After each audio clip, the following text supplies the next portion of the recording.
법이 죽은 시대. 정의는 시궁창에 처박혔다. 억울한 자들의 비명소리가 들리는가. 이름도 없다. 얼굴도 없다. 오직 악을 베는 그림자만이 존재할 뿐. 조선 팔도를 뒤흔든 전설의 시작. 무명의 그림자들의 침묵. 하늘이 찢어진 듯 비가 쏟아지는 날이었다. 한양에 젖은 흙바닥 위로 붉은 물이 뱀처럼 구불거리며 흘러내렸다. 처형장은 죽음의 냄새와 비릿한 쇠냄새로 가득 찼고 몰려든 구경꾼들은 누구 하나 입을 열지 못했다. 그들은 마치 숨조차 쉬지 않는 돌덩이처럼 굳어 있었지만 눈동자만은 공포와 분노로 흔들리고 있었다. 빗줄기는 그들의 초라한 옷을 적시고 죄인이라 불리는 자들의 마지막 눈물을 씻어내렸다. 망나니가 춤을 추듯 칼을 휘둘렀다. 허공을 가르는 날카로운 소리가 빗소리를 뚫고 사람들의 귓가에 박혔다. 단두대 위에 묶인 남자는 한때 백성들의 칭송을 받던 강직한 관리였다. 그의 죄명은 영모였으나 이곳에 모인 이들 중 그 죄를 믿는 사람은 아무도 없었다. 오직 저 높은 단상 위에서 비를 피하며 술잔을 기울이는 조판서만이 만족스러운 미소를 짓고 있을 뿐이었다. 그는 죽음조차 유의로 즐기는 자였다. 칼날이 번쩍이는 순간 군중 속에서 억눌린 신음이 터져 나왔다. 붉은 피가 허공으로 솟구쳤다가 빗물과 섞여 바닥으로 떨어졌다. 그것은 단순한 처형이 아니라 권력이 보여주는 잔혹한 경고였다. 누구든 내 길을 막으면 이렇게 되리라는 무언의 협박이었다. 머리가 바닥에 뒹굴자 조판서는 비단 옷소매를 털며 자리에서 일어났다. 그의 표정에는 일말의 동요도 없었고 오히려 지루한 연극이 끝났다는 듯한 나태함만이 감돌았다. 군중의 가장 뒷줄.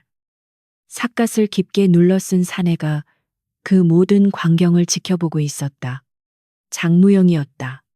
그는 비에 젖은 삿갓 아래로 짐승처럼 번득이는 눈빛을 감추고 있었다. 주먹을 꽉 쥐어 손톱이 살을 파고들었지만 그는 앞으로 나서지 않았다. 지금 나서봤자 개죽음일 뿐이라는 것을, 그리고 죽은 자는 돌아오지 않는다는 것을 뼈저리게 알고 있었기 때문이다. 그의 침묵은 비겁함이 아니라 더 깊고 어두운 분노의 잉태였다. 무영의 시선은 죽은 관리의 시신이 아니라 멀어지는 조판서의 가마에 고정되어 있었다. 화려한 가마는 진흙탕을 밟지 않으려는 듯 위풍당당하게 움직였다.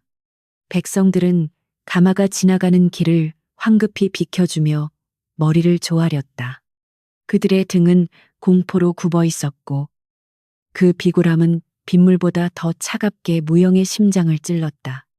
법은 힘있는 자들의 칼자루가 되었고 정의는 진흙 속에 처박힌 지 오래였다. 차가운 빗물이 무영의 목덜미를 타고 흘러내렸다.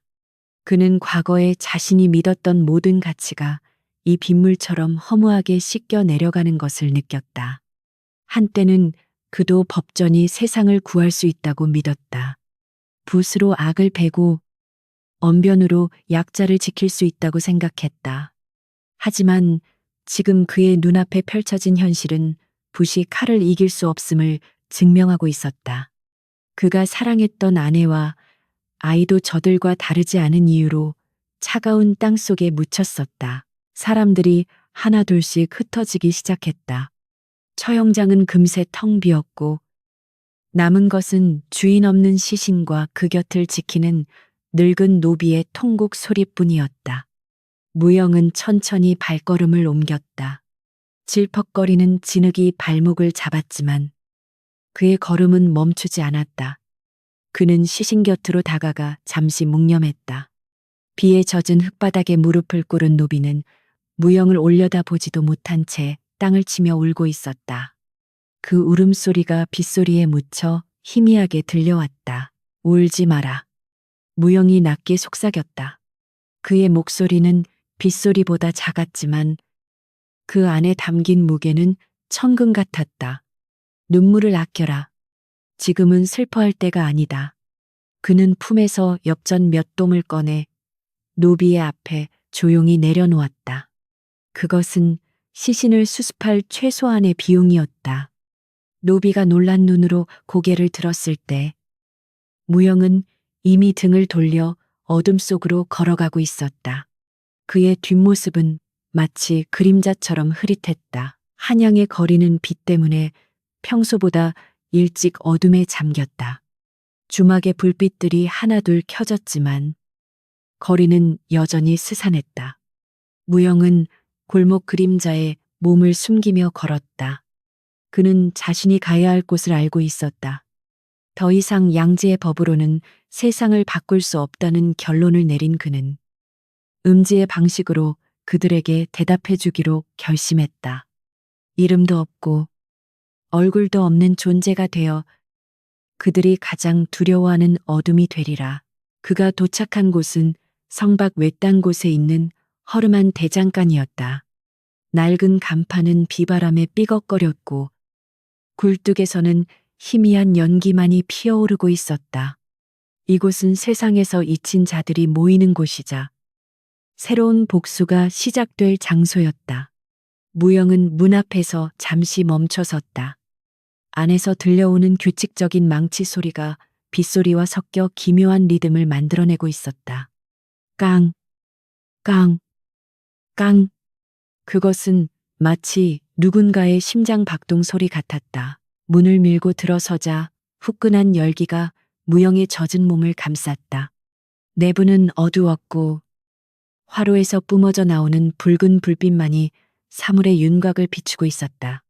그 불빛 아래 거대한 체구의 사내가 묵묵히 쇠를 두드리고 있었다.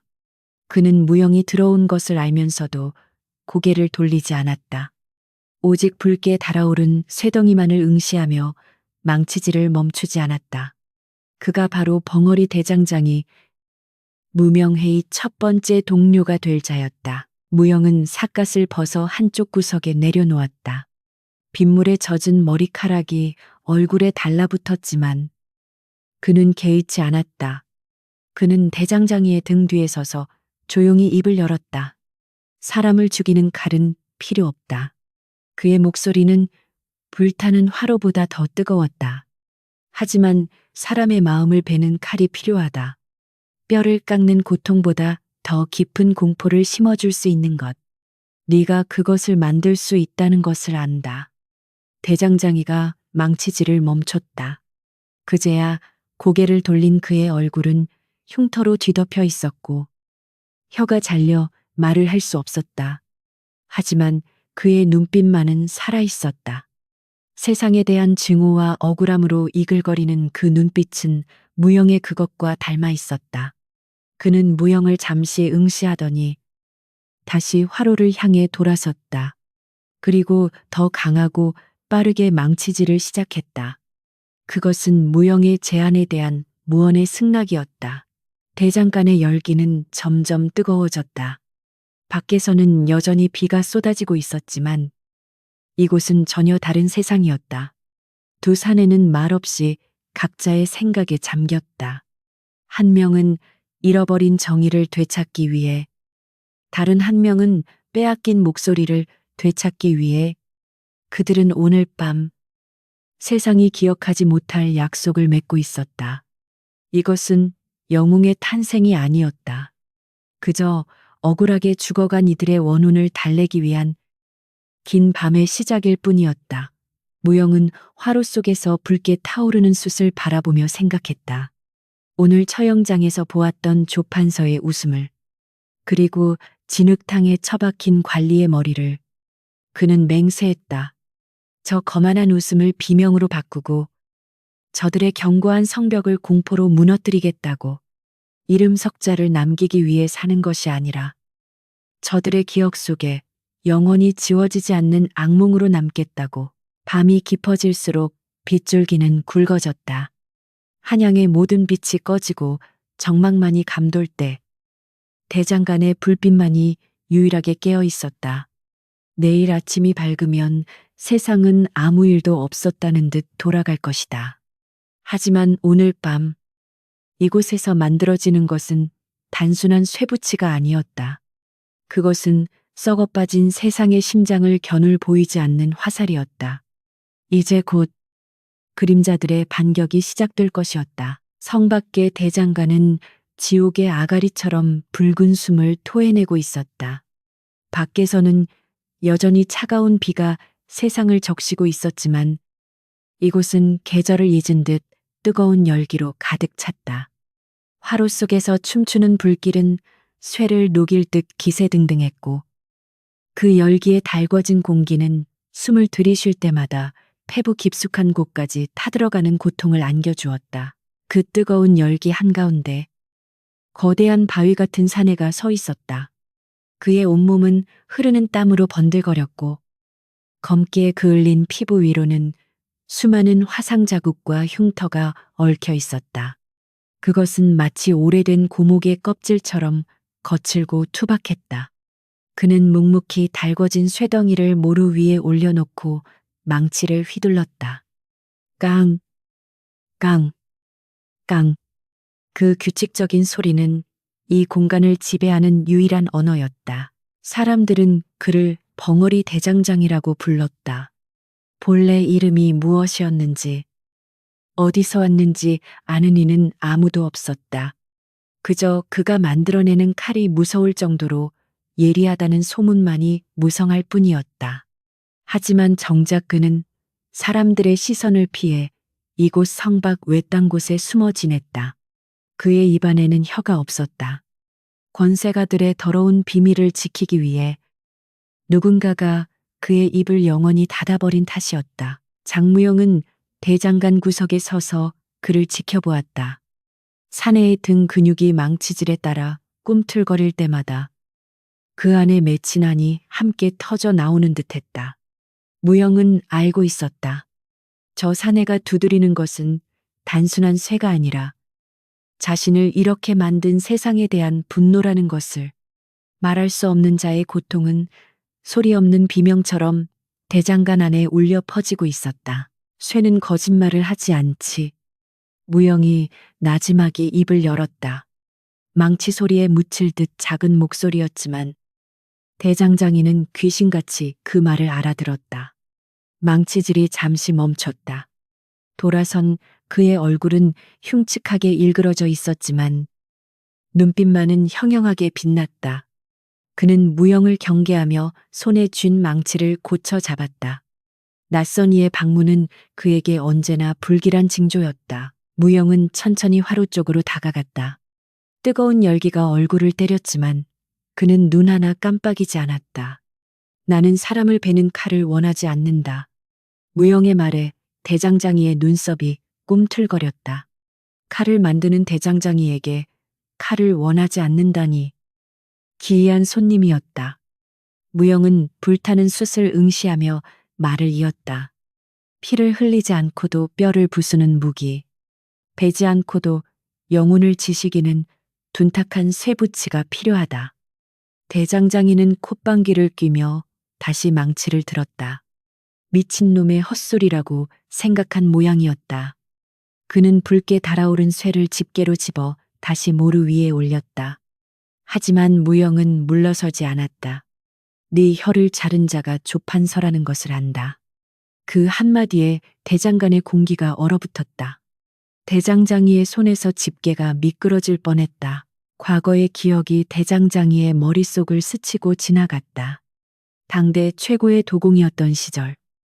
조판서의 밀실에서 보았던 영모의 증거들. 그리고 그것을 입막음하기 위해 잔혹하게 휘둘러진 칼날. 뜨거운 인두가 입안을 지지던 고통과 피 비린내가 생생하게 되살아났다. 그는 짐승 같은 울음소리를 내며 무영을 노려보았다. 당장이라도 달려들 기세였으나 무영의 눈빛이 그를 붙잡았다. 복수를 원하나 무영이 물었다. 네가 잃어버린 목소리를 대신해줄 비명을 놈들의 입에서 터져 나오게 하고 싶지 않은가. 대장장이의 호흡이 거칠어졌다. 그의 가슴속 깊은 곳, 꺼진 줄 알았던 불씨가 다시 타오르기 시작했다. 그는 떨리는 손으로 자신의 목을 감싸 쥐었다. 혀가 있던 자리가 욱신거렸다.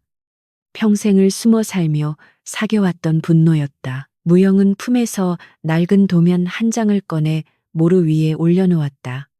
그것은 날카로운 칼날이 아니었다. 투박하고 무식하게 생긴 쇠로 만든 몽둥이와 같은 형태였다. 하지만 그 무게중심과 각도는 뼈를 가격했을 때 가장 극심한 고통을 주도록 설계되어 있었다. 살은 배지 안 돼. 그 안에 있는 오만함과 뼈대를 산산조각 낼 무기였다. 이것은 무명이다. 이름 없는 자들의 무기지.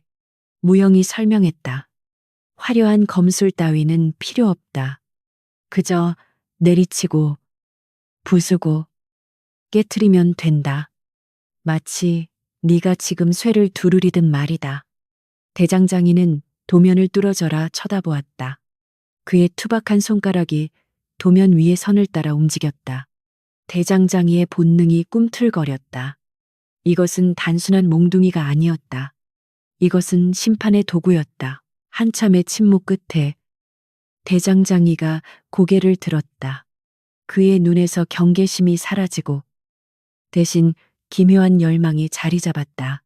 그는 쇠망치를 들어 모루를 가볍게 두드렸다. 깡, 깡, 긍정의 신호였다. 그는 도면을 집어들어 불빛에 비추어 보았다. 그리고 구석에 처박혀 있던 가장 질기고 단단한 쇠덩이를 꺼내왔다. 다시 망치질이 시작되었다. 하지만 이번 소리는 아까와 달랐다. 이전의 소리가 한숨과 체념이었다면 지금의 소리는 분노와 살기를 머금은 천둥 소리 같았다. 붉은 불꽃이 사방으로 튀었다. 대장장이는 온몸에 힘을 실어 쇠를 두드렸다.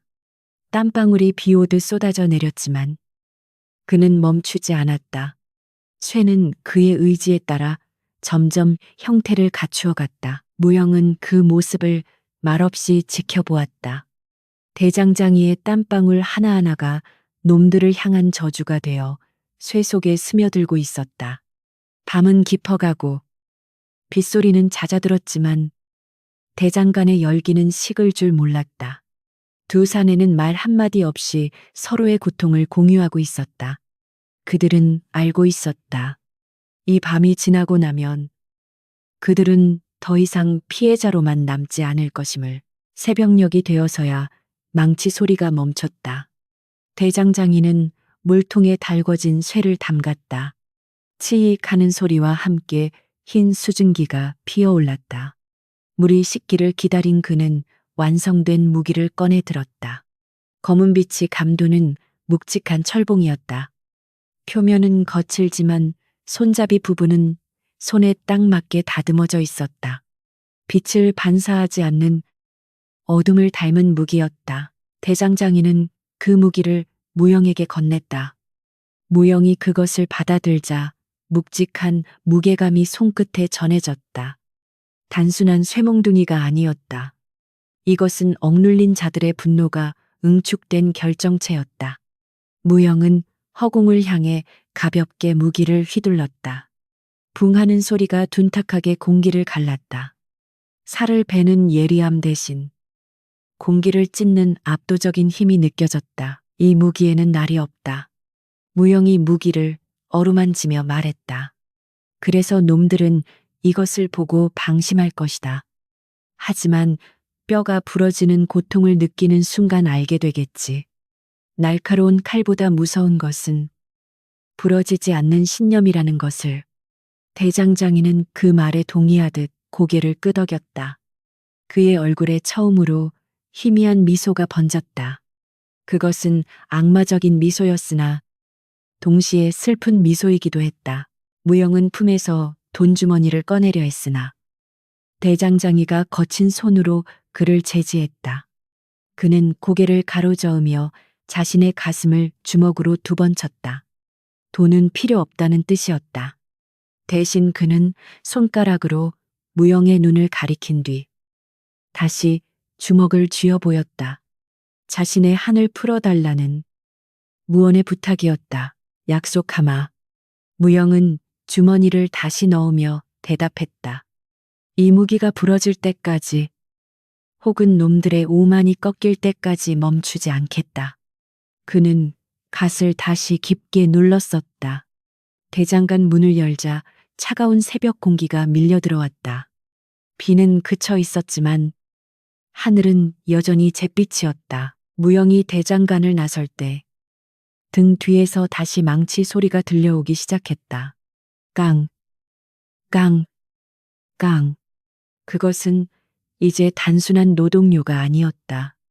그것은 다가올 전쟁을 알리는 북소리였다.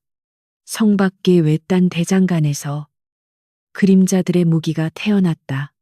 그리고 그 무기를 쥔 자는 이제 두 번째 그림자를 찾기 위해 발걸음을 옮겼다. 약 냄새가 진동하는 시장통. 독을 품은 여인이 기다리는 그곳으로 한양의 양령시는 새벽부터 삶과 죽음이 교차하는 곳이었다. 좁은 골목마다 탕약다리는 매캐한 연기가 자욱하게 깔렸고 그 사이로 병든 자들의 신음과 장사치들의 호객 소리가 뒤엉켰다. 누군가는 살기 위해 전 재산을 털어 산삼을 찾았고 누군가는 그 절박함을 이용해 썩은 도라지를 약초로 속여 팔았다. 이곳에서 인명은 제천이 아니라 돈에 달려 있었다. 탐욕스러운 상인들의 뒷배에는 언제나 관료들이 있었고 그 정점에는 조판서가 있었다. 시장 구석진 곳. 허름한 가판대 뒤에 서연이 앉아 있었다. 그녀는 다른 약재상들처럼 목청 높여 손님을 부르지 않았다. 그저 차가운 눈빛으로 오가는 사람들의 안색을 살피며 마른 약초를 작두로 썰 뿐이었다. 그녀의 손끝은 섬세했지만 그 눈동자에는 감정이 메말라 있었다. 그녀가 파는 약은 비싸지 않았지만 효과는 확실했다. 가난한 이들은 그녀를 얼음 의원이라 불렀다. 차갑지만 거짓이 없다는 뜻이었다. 서연의 부모는 이곳 양령시에서 평생을 정직하게 약재를 다루던 사람들이었다. 하지만 조판서의 친척이 운영하는 거대 상단이 들어오면서 모든 것이 변했다. 그들은 가짜 약재를 유통했고 이에 항의하던 서연의 부모는 관아에 끌려가 곤장을 맞고 옥에서 숨을 거두었다. 죄명은 터무니없게도 백성을 현혹한 죄였다. 그때 서연은 깨달았다. 병을 고치는 것은 약이지만 세상을 병들게 하는 것은 사람이라는 것을. 해가 지고 시장의 소음이 잦아들 무렵 서연은 가판대를 정리했다. 그녀는 품속에 감춰둔 작은 종이 포장을 만지작거렸다. 그 안에는 지난 몇 달간 산속을 뒤지며 모은 독초 가루가 들어 있었다. 사람을 즉사시키지는 않지만 온몸의 피부가 타들어가는 듯한 고통과 함께 끔찍한 환각을 보게 만드는 약이었다. 그녀의 목표는 조판서의 저택으로 들어가는 식수원이었다. 오늘 밤 그 우물에 이 가루를 풀 생각이었다. 어둠이 짙게 깔리자 서연은 검은 옷으로 갈아입고 조판서의 저택 후문으로 향했다. 높은 담장 아래 외부와 연결된 우물가가 있었다. 경비병들은 술에 취해 졸고 있었고 사방은 쥐 죽은 듯 고요했다. 서연은 떨리는 손으로 종이 포장을 꺼냈다. 이것만 물에 풀면 내일 아침 조판서와 그 일가는 지옥을 맛보게 될 것이다. 부모님의 원수를 갚을 수 있다는 생각에 심장이 거칠게 뛰었다. 그녀가 막 가루를 털어 넣으려는 순간 어둠 속에서 불쑥 튀어나온 손이 그녀의 손목을 낚아챘다. 그걸로는 부족하다. 낮고 굵은 목소리가 귓가에 울렸다. 서연은 소스라치게 놀라며 반항했지만 사내의 악력은 쇠처럼 단단했다. 삿갓을 쓴 사내. 장무영이었다. 그는 서연의 손에 들린 독 가루를 빼앗지 않고 그저 그녀의 눈을 뚫어지게 쳐다보았다. 이걸 마시면 그들은 고통스러워하겠지. 하지만 곧 의원을 불러 해독할 것이다. 무영은 차분하게 말했다.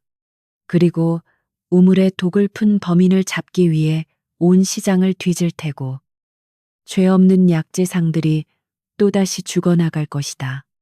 네가 원하는 복수가 고작 또 다른 희생을 낳는 것이냐? 서연은 입술을 깨물었다. 그의 말이 틀리지 않다는 것을 알면서도 끓어오르는 분노를 주체할 수 없었다. 그럼 어쩌란 말이냐? 저들이 배불리 먹고 웃는 꼴을 지켜만 보란 말이냐? 무영은 서연의 손목을 놓아주었다. 그리고 그녀가 들고 있던 독 가루를 가리키며 말했다. 죽음은 그들에게 잡이다. 너무 쉽게 끝내주지 마라. 그들이 가진 모든 것, 명예와 권력, 그리고 정신까지 서서히 무너뜨려야 한다. 네가 가진 그 지식으로 사람을 죽이는 게 아니라 그들이 스스로 미쳐 날뛰게 만들어라. 무영의 눈빛에는 서연보다 더 깊은 어둠이 서려 있었다. 너는 누구냐? 서연이 경계심 가득한 눈으로 물었다. 무영은 삿갓을 살짝 들어 올리며 희미하게 웃었다. 너와 같은 것을 잃고 너와 같은 곳을 보고 있는 사람이다. 그는 턱짓으로 어둠 속을 가리켰다. 그곳에는 거대한 체구의 사내가 묵묵히 서 있었다. 벙어리 대장장이었다. 무영은 서연에게 손을 내밀었다. 우리에게는 독이 필요하다. 하지만 우물에 푸는 독이 아니라 놈들의 의심과 공포를 자극할 독이. 세 사람은 자리를 옮겨 시장 구석의 낡은 주막으로 들어갔다. 주인도 없이 찌그러진 술상만 놓인 곳이었다. 대장장이는 말없이 술병을 가져와 상 위에 콱 내려놓았다. 서연은 아직 그들을 완전히 믿지 못했지만 무영이 내뿜는 기이한 확신에 이끌려 자리에 앉았다. 등불이 흔들리며 세 사람의 그림자를 벽에 길게 드리웠다. 그들은 서로의 이름도 묻지 않았다. 무영이 먼저 술잔을 채웠다. 우리는 그림자다. 빛이 닿지 않는 곳에서 움직이고 흔적 없이 사라진다. 그는 서연을 바라보며 말을 이었다. 내 독초 지식과 저 친구의 기술, 그리고 나의 계획이 있다면 조판서를 단순히 죽이는 것 이상의 복수가 가능하다. 놈이 스스로 자신의 목을 조르게 만들 것이다. 서연은 술잔을 응시했다. 투명한 술 위에 부모님의 얼굴이 어른거렸다. 약속해라. 서연이 고개를 들며 말했다. 놈이 가장 비참하게 무너지는 꼴을 내 눈으로 보게 해주겠다고. 무영은 고개를 끄덕이며 자신의 잔을 들어 올렸다. 약속하마. 놈은 살아서 지옥을 보게 될 것이다. 대장장이는 굵은 손가락으로 탁자를 두드려 동의를 표했다. 세 개의 술잔이 부딪혔다. 쨍하는 맑은 소리가 어두운 주막 안에 울려 퍼졌다. 그날 밤 그들은 많은 말을 하지 않았다. 하지만 그 침묵 속에서 기묘한 유대감이 싹트고 있었다. 법으로부터 버림받은 전직 관리, 목소리를 뺏긴 대장장이, 부모를 잃은 의원, 세상의 가장자리로 밀려난 이들이 비로소 하나의 칼날이 되어 뭉친 것이다. 서연은 품속의 독가루를 다시 갈무리했다.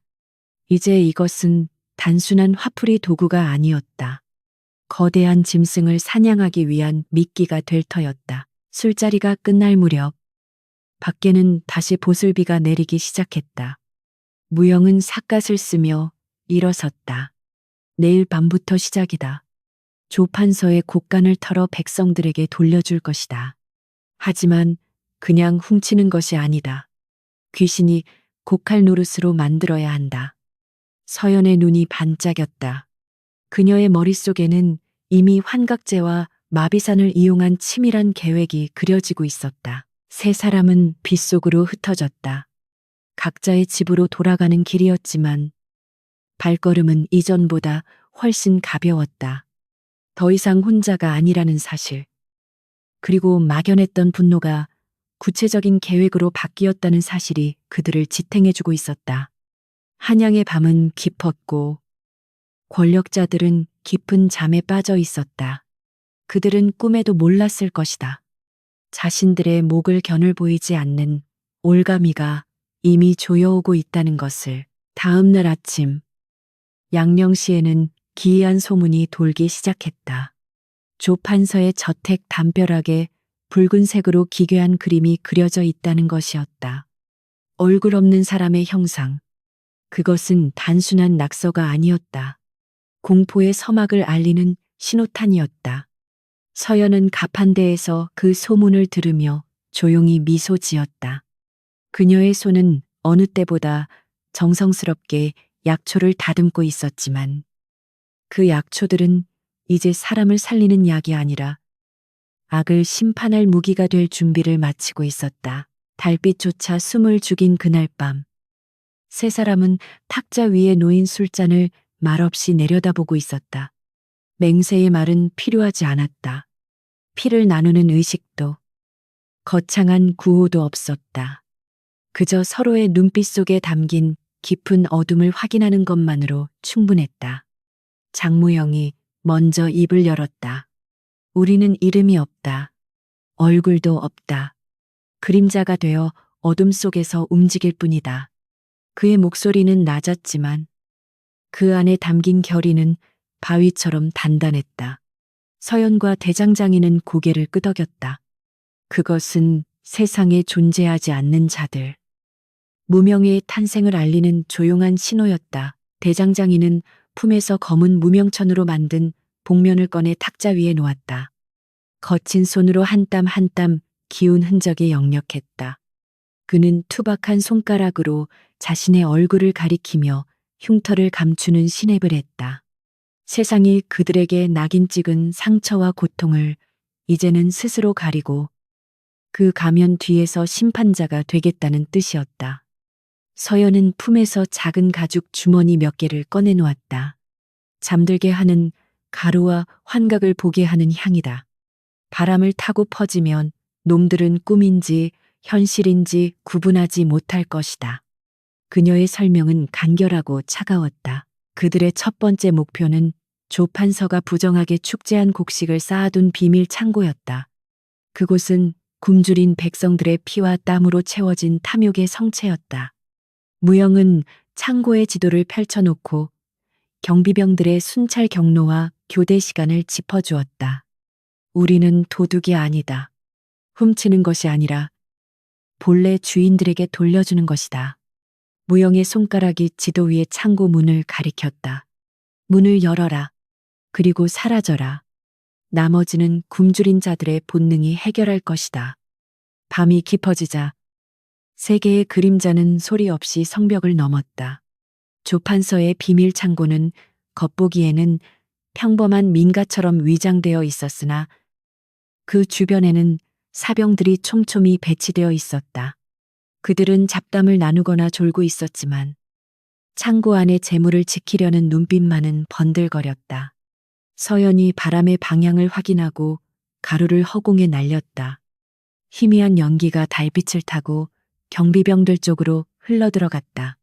잠시 후 기침 소리와 함께 병사들이 하나둘씩 비틀거리며 쓰러지기 시작했다. 쓰러지지 않은 자들은 허공을 휘저으며 괴성을 질렀다. 서연의 환각제가 그들의 공포심을 자극하여 헛것을 보게 만든 것이다. 귀신이다. 귀신이 나타났다. 병사들의 비명은 밤 공기를 찢었으나 곧 몽롱한 취기에 묻혀 사그라들었다. 무영과 대장장이는 그 혼란을 틈타 창고 정문으로 접근했다. 육중한 쇠사슬과 자물쇠가 문을 굳게 지키고 있었다. 열쇠는 관리인의 품속 깊은 곳에 있었지만 그들에게는 열쇠가 필요 없었다. 대장장이가 앞으로 나서며 품에서 무명을 꺼내 들었다. 날이 없는 묵직한 쇠몽둥이였다. 그는 호흡을 고르며 자물쇠의 연결 부위를 노려보았다. 단 한 번의 타격으로 끝내야 했다. 그의 굵은 팔뚝에 힘줄이 솟아올랐고 무명이 허공을 가르며 내리꽂혔다. 황둔탁하지만 묵직한 파열음이 울려 퍼졌다. 쇠사슬이 비명도 지르지 못한 채 끊어져 나갔다. 그것은 단순히 자물쇠를 부수는 것이 아니라 백성들의 목을 조르던 족쇄를 끊어내는 소리였다. 무영과 대장장이는 육중한 창고 문을 양옆으로 활짝 열어젖혔다. 삐걱거리는 소리와 함께 내부의 모습이 드러났다. 쌀가마니와 비단이 산처럼 쌓여 있었다. 밖에서는 굶어 죽는 사람들이 시체처럼 널려 있는데 이곳은 썩어가는 곡식 냄새로 가득했다. 무영은 그 풍경을 보며 치밀어 오르는 분노를 삼켰다. 그는 창고 안으로 들어가지 않았다. 대신 미리 준비해 온 붓과 먹물을 꺼내 창고의 흰 벽면에 거침없이 그림을 그리기 시작했다. 그것은 이목구비가 없는 사람의 얼굴이었다. 눈도, 코도, 입도 없는 기괴한 형상. 보고 듣고 말하는 것을 금지당한 백성들의 모습이자 이제 그 침묵을 깨고 일어선 자신들의 상징이었다. 무영의 붓질은 거칠고 빨랐다. 먹물이 벽을 타고 흘러내리며 마치 검은 피눈물을 흘리는 듯한 형상이 완성되었다. 서연은 그 옆에 붉은 안료로 짧은 글귀를 남겼다. 주인이 아닌 자가 가진 것은 주인이 될 자격이 있는 이에게 돌아가리라. 일을 마친 세 사람은 바람처럼 사라졌다. 그들이 떠난 자리에 남은 것은 활짝 열린 창고 문과 쓰러진 병사들, 그리고 벽에 남겨진 섬뜩한 그림뿐이었다. 잠시 후 냄새를 맡은 쥐떼처럼 인근 빈민가의 사람들이 하나둘씩 모여들기 시작했다. 처음에는 두려움에 떨며 망설였으나 열려있는 문과 쏟아져 나온 쌀을 보자 그들의 눈이 뒤집혔다. 쌀이다, 쌀이야. 누군가의 외침을 시작으로 수백 명의 사람들이 창고로 쇄도했다. 새벽이 밝아오자 창고는 텅 비어 있었다. 바닥에는 찢어진 쌀가마니와 흘러내린 쌀알들만이 나뒹굴고 있었다. 뒤늦게 소식을 듣고 달려온 조판서와 관군들은 참혹한 현장을 보며 말을 잃었다. 도둑 맞은 재물보다 더 충격적인 것은 벽에 그려진 그림이었다. 얼굴 없는 사람의 형상. 그것을 본 조판서의 얼굴이 흑빛으로 변했다. 단순한 도적대의 소행이 아님을 직감한 것이다. 이것은 선전포고였다. 한양 바닥에는 순식간에 소문이 퍼졌다. 밤에 얼굴 없는 귀신들이 나타나 곳간을 열어 젖혔다더라. 그들은 재물을 탐하지 않고 오직 백성들을 위해 문을 열었다. 사람들은 두려움보다는 경외심을 담아 그들을 이야기하기 시작했다. 억눌려 살던 사람들의 가슴 속에 작은 불씨가 지펴졌다. 누군가가 자신들을 대신해 권력자들에게 한 방 먹였다는 사실만으로도 그날의 밥맛은 꿀맛보다 달았다. 무영은 멀리서 그 광경을 지켜보고 있었다. 그는 자신의 손을 내려다보았다. 먹물이 묻은 손가락 끝이 미세하게 떨리고 있었다. 이것은 시작에 불과했다.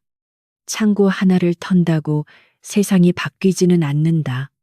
하지만 공포는 전염병처럼 번질 것이다. 놈들이 가진 것을 잃을까봐 전전긍긍하며 잠 못 이루는 밤이 늘어날수록 그림자들의 힘은 강해질 것이다. 대장간의 지하 밀실. 세 사람은 다시 모였다. 성공의 기쁨보다는 앞으로 닥쳐올 폭풍에 대한 긴장감이 감돌았다. 서연이 무영에게 물었다. 다음은 무엇입니까? 무영은 벽에 걸린 한양 지도를 바라보며 낮게 읊조렸다. 놈들이 가장 아끼는 것은 재물이 아니다. 바로 명예와 체면이지. 이제 그 껍데기를 벗겨낼 차례다. 그날 이후 한양의 밤거리에 기묘한 그림이 하나둘씩 늘어났다. 담벼락에, 관아의 문에, 심지어 대감집 대문에까지 얼굴 없는 사람의 그림은 권력자들에게는 공포의 상징이 되었고 약자들에게는 희망의 부적이 되었다. 사람들은 그들을 무명해라 부르지 않았다. 그저 쉬쉬하며 그분들이라고 불렀다. 이름이 없기에 어디에나 존재할 수 있는 자들. 그림자들의 전설은 그렇게 시작되었다. 밤바람이 문풍지를 거칠게 흔들 때마다 장무영은 식은땀을 흘리며 잠에서 깨어났다. 어둠 속에서 들려오는 바람 소리는 마치 누군가의 흐느낌 같았다. 그것은 잊으려 애써도 잊히지 않는 5년 전 그날 밤 아내의 마지막 울음소리와 닮아 있었다. 무영은 떨리는 손으로 머리맡에 둔 술병을 집어들었다. 독한 술이 목구멍을 타고 내려갔지만 가슴속 깊이 박힌 차가운 응어리는 녹지 않았다. 그는 한때 대쪽 같은 판관이었다. 법전이 세상의 유일한 진리라 믿었고 사사로운 정에 휘둘리지 않는 것이 정이라 여겼다. 그러나 그 믿음이 칼이 되어 돌아왔을 때 그는 아무것도 할 수 없었다. 권력자들은 법망을 교묘히 피해갔고 오히려 법을 이용해 무영을 타삼했다. 그들이 보낸 자객들이 집에 들이닥쳤을 때 무영은 관아에서 야근 중이었다. 뒤늦게 달려간 집에는 싸늘한 주검이 된 아내와 겁에 질려 숨이 끊어진 어린 딸만이 남아 있었다. 법은 그들을 지켜주지 못했다. 범인을 잡았으나 증거 불충분으로 풀려났고 무영은 파직당했다. 그때 그는 깨달았다. 법은 힘 있는 자들의 놀이개일 뿐이며 진짜 심판은 법정 밖에서 이루어져야 한다는 것을. 오늘 밤의 목표는 마달수였다. 그는 조판서의 가장 충실한 사냥개이자 한양 뒷골목을 지배하는 인신매매범이었다. 빚을 갚지 못한 평민들의 딸을 납치해 청나라 상인들에게 팔아넘기거나 고관대작들의 놀이개로 바치는 것이 그의 일이었다. 무영은 며칠 전 마달수의 패거리에게 끌려가는 소녀의 눈빛을 보았다. 그 눈빛은 죽은 딸아이의 마지막 눈빛과 겹쳐 보였다. 무영의 손이 으스러질 듯 주먹을 쥐었다. 오늘 밤 놈은 자신이 저지른 죄의 무게를 감당해야 할 것이다. 마달수의 거처는 화려한 기생집의 가장 깊숙한 별채에 있었다. 담장은 높았고 곳곳에 사병들이 배치되어 있었다.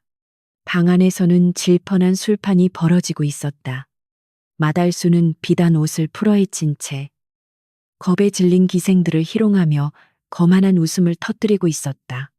조판서 대감께서 내 덕분에 이번에도 큰 돈을 만지셨지. 이 한양 바닥에서 나를 건드릴 놈은 아무도 없어. 그의 목소리는 탐욕과 오만으로 끈적거렸다. 그는 자신이 쌓아 올린 죄악의 탑 위에서 영원히 군림할 수 있을 거라 믿고 있었다. 그때 별채의 불이 동시에 꺼졌다.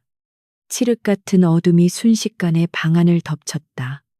기생들의 비명과 사병들의 당황한 외침이 뒤섞였다. 누구냐, 불을 켜라. 마달수가 고함을 질렀지만 돌아오는 대답은 없었다. 대신 매캐한 연기가 문틈으로 스며들기 시작했다. 서연이 제조한 마비향이었다. 독하지는 않지만 들이마시는 순간 사지를 꼼짝할 수 없게 만드는 향이었다. 어둠 속에서 쿵, 쿵 하는 둔탁한 소리가 들려왔다. 누군가가 쓰러지는 소리였다. 방문이 부서질 듯 열리고 거대한 그림자가 안으로 들어섰다. 달빛을 등진 벙어리 대장장이었다. 그는 손에 아무런 무기도 들지 않았지만 그 존재만으로도 압도적인 공포를 자아냈다. 사병 몇 명이 칼을 뽑아 달려들었으나 대장장이의 주먹 한 방에 추풍낙엽처럼 날아갔다. 뼈가 부러지는 소리가 적나라하게 들렸다. 마달수는 뒷걸음질 치며 벽에 등을 기댔다. 네. 내 놈들은 뭐냐, 돈을 원하느냐, 얼마든지 주겠다. 어둠 속에서 또 다른 그림자가 걸어 나왔다. 장무영이었다.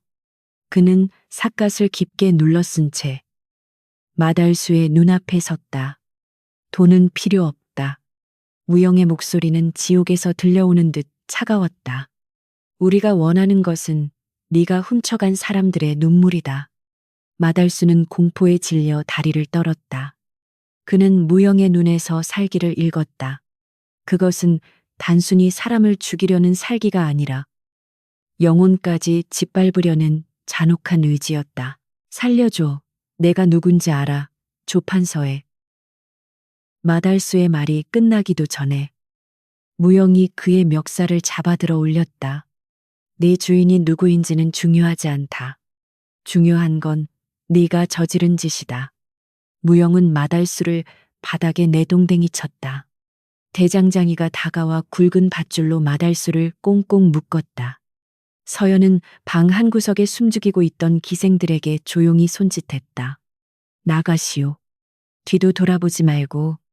그녀의 말에 여인들은 황급히 방을 빠져나갔다. 무영은 마달수를 죽이지 않았다. 죽음은 그에게 너무 쉬운 도피처였다. 대신 그들은 마달수를 자루에 담아 숭례문으로 향했다. 밤거리는 고요했고 통행금지를 알리는 종소리만이 멀리서 울려 퍼졌다. 성문 앞 경비병들은 이미 서연의 수면향에 취해 깊은 잠에 빠져 있었다. 무영과 대장장이는 마달수를 성문 가장 높은 곳에 거꾸로 매달았다. 피가 머리로 쏠린 마달수는 짐승 같은 신음만 흘릴 뿐 반항조차 하지 못했다. 무영은 품에서 미리 준비한 대자보를 꺼냈다. 거기에는 마달수가 납치하여 팔아넘긴 여인들의 명단과 날짜, 그리고 그가 착복한 뇌물의 내역이 상세하게 적혀 있었다. 먹물이 마르지 않은 글씨는 달빛을 받아 검게 번들거렸다. 무영은 대자보를 마달수의 가슴팍에 단단히 고정했다. 아침이 되면 온 한양 사람들이 네 죄를 알게 될 것이다. 네가 자랑하던 그 이름이 얼마나 더러운 것인지 똑똑히 보아라. 새벽이 밝아오자 숭례문을 지나던 상인들과 백성들이 하나둘씩 모여들기 시작했다. 거꾸로 매달린 채 정신을 잃은 사내와 그의 죄상이 낱낱이 적힌 대자보를 본 사람들은 경악을 금치 못했다. 저자는 마달수가 아닌가. 천하의 악당이 꼴좋게 되었군. 웅성거림은 곧 환호와 조소로 바뀌었다. 사람들은 돌을 던지거나 침을 뱉으며 그동안 참아왔던 분노를 표출했다. 마달수는 육체의 고통보다 더 끔찍한 수치심에 몸을 떨었다. 조판서의 사병들이 뒤늦게 도착하여 마달수를 끌어내렸지만 이미 엎질러진 물이었다. 소문은 바람보다 빠르게 퍼져나갔다.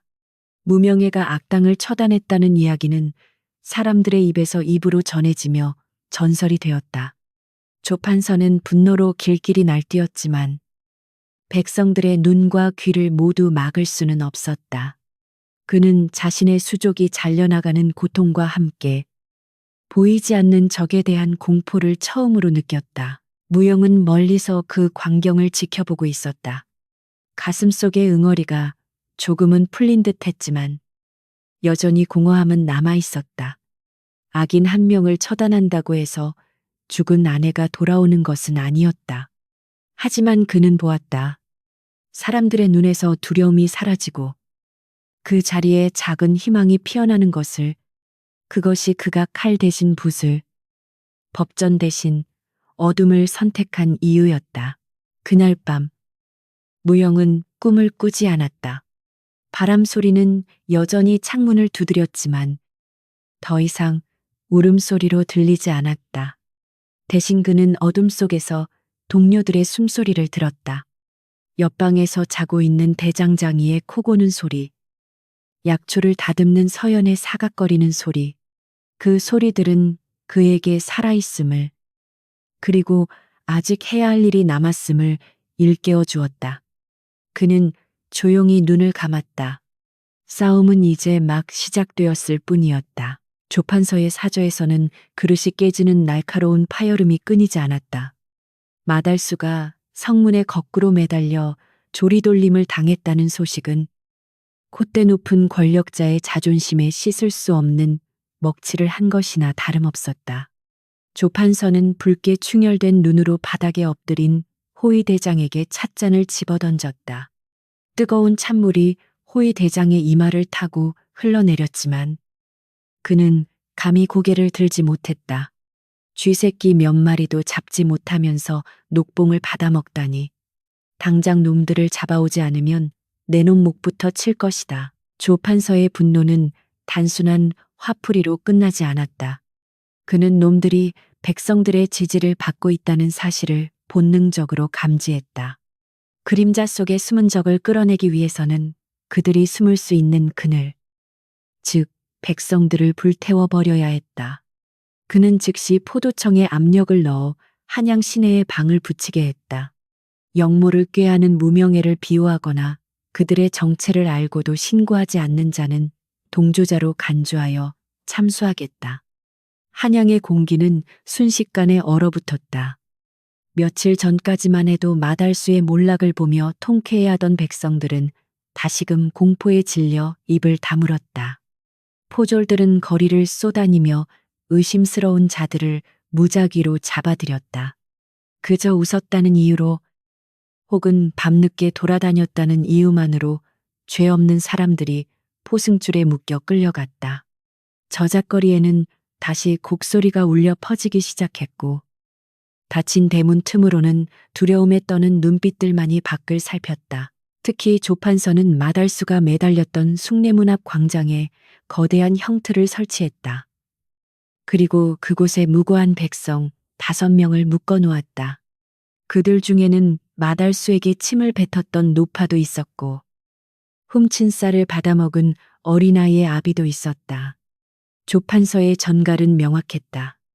오늘 해가 질 때까지 무명예가 자수하지 않으면 이들은 역적의 도당으로 몰려 처형될 것이다.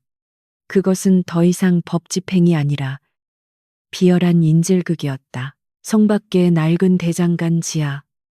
무거운 침묵이 감돌고 있었다. 서연은 첩자들을 통해 들어온 소식을 전하며 입술을 깨물었다. 함정입니다. 뻔히 보이는 함정이에요. 그녀의 목소리는 떨리고 있었다. 그들이 정의를 행한다고 믿었던 행동이 결과적으로 죄 없는 사람들을 사지로 내몰았다는 죄책감이 그녀를 짓누르고 있었다. 그녀는 자신의 손을 내려다보았다.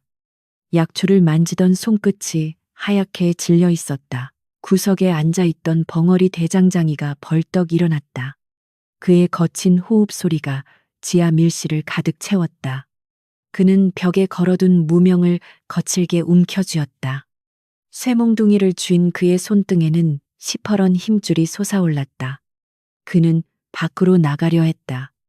당장이라도 형틀을 부수고 사람들을 구해내야 한다는 본능이 이성을 마비시키고 있었다. 그의 눈은 이미 이성을 잃은 짐승처럼 붉게 타오르고 있었다. 멈춰라. 장무영이 낮지만 단호한 목소리로 그를 제지했다. 무영은 출구 앞을 가로막고 섰다. 지금 나가면 우리는 죽는다. 그리고 저 사람들도 죽는다. 조판서는 우리가 나타나기만을 기다리고 있다. 광장 주변에는 수백 명의 궁수와 칼잡이들이 매복해 있을 것이다. 무영의 눈빛은 차가웠다. 냉정함을 유지하려 애쓰고 있었지만 그의 주먹 역시 하얗게 질릴 정도로 꽉 쥐어져 있었다. 대장장이는 무영의 말을 듣지 않았다. 그는 무영을 밀치고 밖으로 나가려 했다.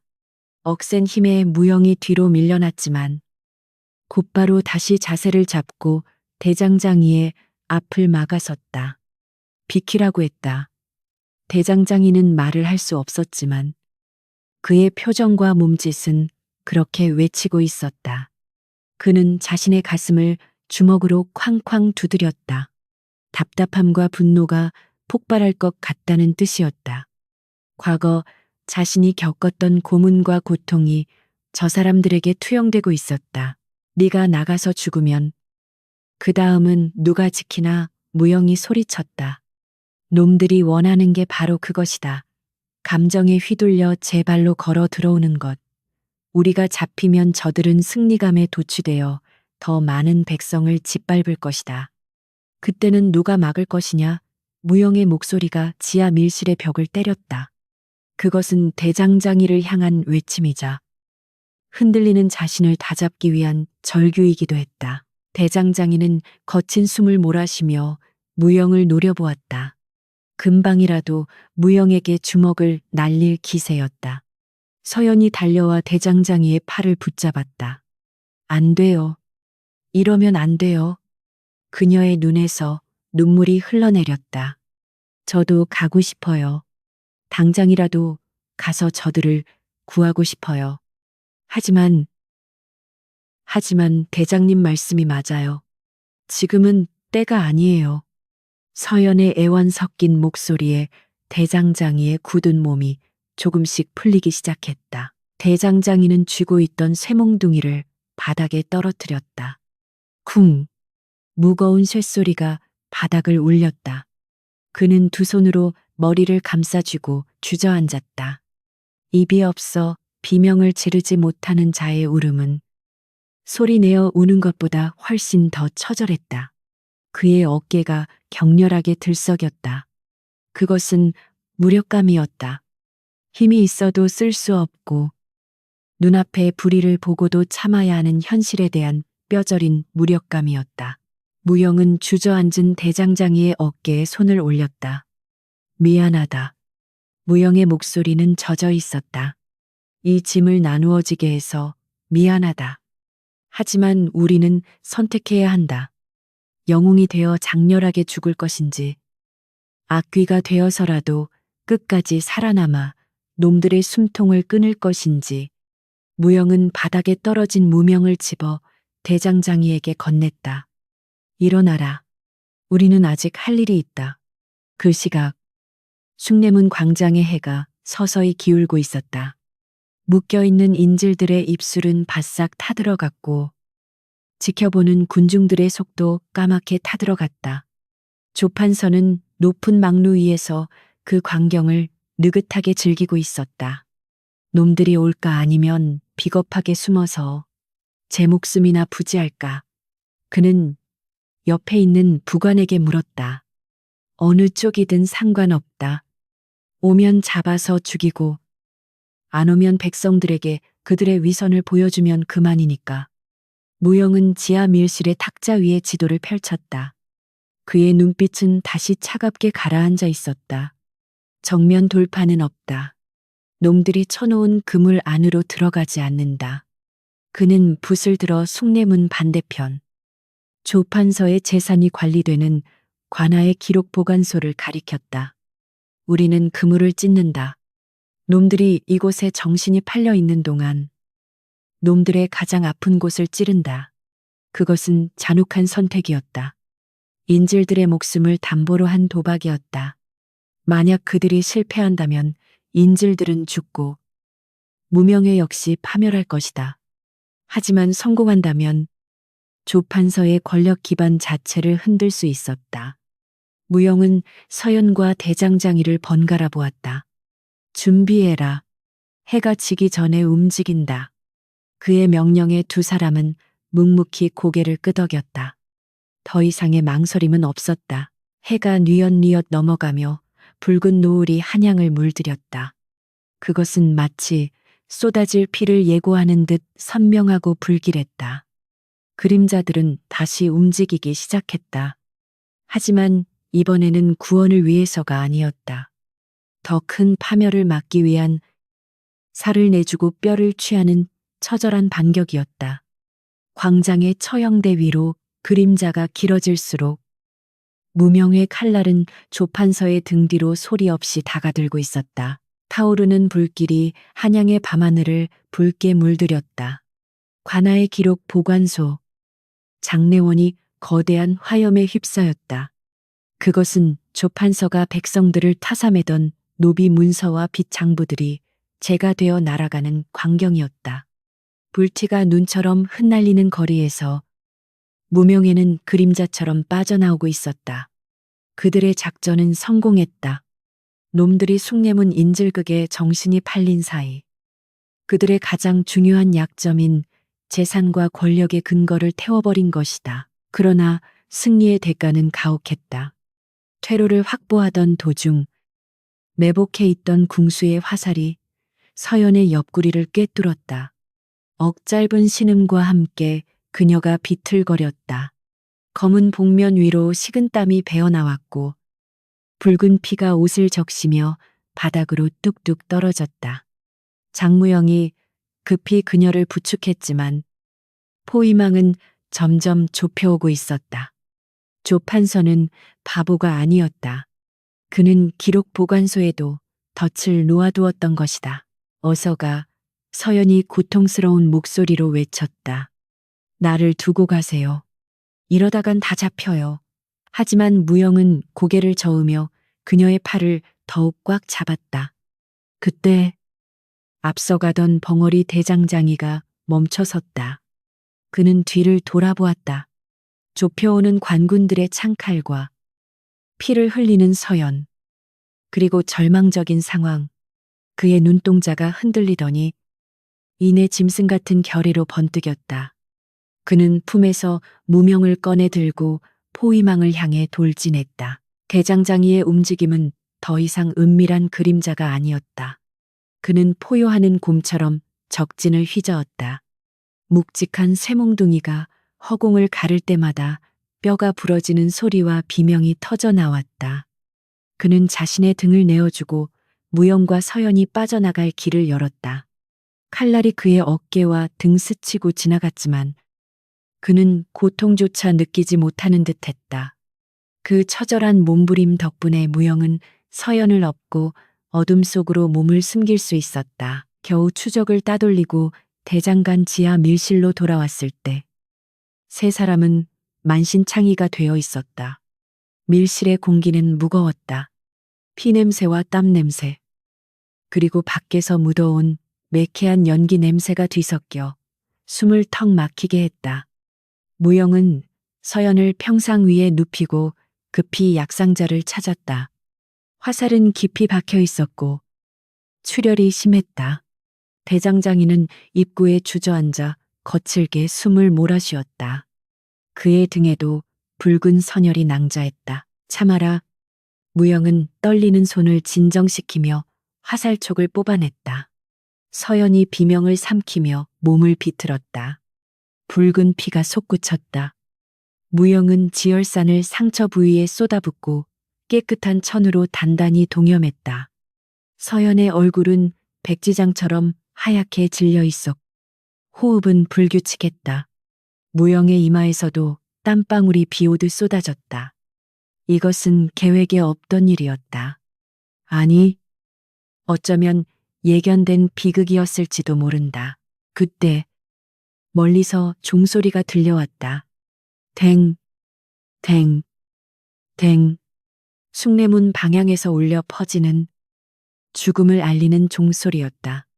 밀실 안의 시간이 멈춘 듯했다. 그 종소리에 의미를 모르는 사람은 없었다. 조 판서가 예고했던 시간, 그리고 그들이 구하지 못한 5명의 인질들이 형장의 이슬로 사라졌음을 알리는 소리였다. 서연의 눈에서 눈물이 주르륵 흘러내렸다. 육체의 고통보다 더 큰 죄책감이 가슴을 찔렀다. 우리가 죽였어. 서연이 쉰 목소리로 중얼거렸다. 우리가 그들을 버렸어. 장부를 태우기 위해 사람을 죽게 내버려뒀어. 그녀의 시선이 무영을 향했다. 그 눈빛에는 원망과 회의감이 서려 있었다. 무영은 아무 말도 하지 못했다. 그는 피 묻은 손을 내려다보았다. 백성을 구하기 위해 시작한 일이었다. 하지만 지금 그의 손에 묻은 것은 적의 피가 아니라 동료의 피와 죄 없는 이들의 억울한 죽음이었다. 대장장이가 벌떡 일어났다. 그는 벽을 주먹으로 콱 내리쳤다. 흙벽이 부서지며 먼지가 일었다. 그는 무영에게 다가와 멱살을 잡았다. 말을 할 수 없는 그의 입술이 파르르 떨렸다. 왜 구하지 않았나? 왜 우리를 이런 선택으로 내몰았나? 그의 눈빛이 그렇게 묻고 있었다. 무영은 저항하지 않았다. 그 분노는 정당했다. 리더로서 감당해야 할 무게였고 자신이 내린 냉정한 결정에 대한 대가였다. 그렇다면 다 같이 죽었어야 했나? 무영이 처음으로 소리를 질렀다. 그의 목소리에는 물기 어린 분노가 섞여 있었다. 거기 갔으면 너도, 나도, 서연이도, 그리고 저 인질들도 다 죽었을 것이다. 놈들이 원하는 대로 전멸했을 것이라고 무영은 대장장이의 손을 뿌리쳤다. 이것은 전쟁이다. 영웅놀이가 아니야. 누군가는 죽고 누군가는 살아남아 짐을 져야 한다. 밀실 안에는 숨막히는 침묵이 흘렀다. 대장장이는 거친 숨을 몰아쉬며 뒤로 물러섰다. 그는 알고 있었다. 무영의 말이 틀리지 않다는 것을. 하지만 머리로 이해하는 것과 가슴으로 받아들이는 것은 달랐다. 정의를 위해 시작한 일이 점점 더 잔혹한 선택을 강요하고 있었다. 그들은 괴물과 싸우기 위해 또 다른 괴물이 되어가고 있는 것은 아닌가. 그 의심이 마음속 깊은 곳에 균열을 일으키고 있었다. 서연이 힘겹게 몸을 일으키려 했다. 그만해요. 그녀의 목소리는 작았지만 단호했다. 싸우지 마요.